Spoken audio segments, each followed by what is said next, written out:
United Urdu news میں آپ تمام کا خیر مقدم ہے۔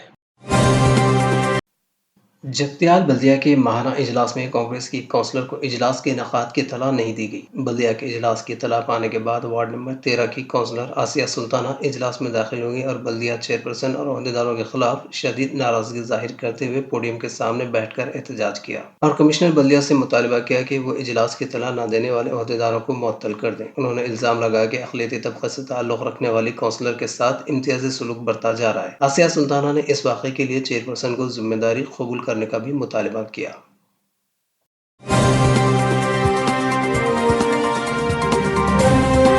ہماری ہمت افزائی کے لیے اس چینل کو سبسکرائب کریے، ویڈیو کو لائک کریے اور شیئر کریے۔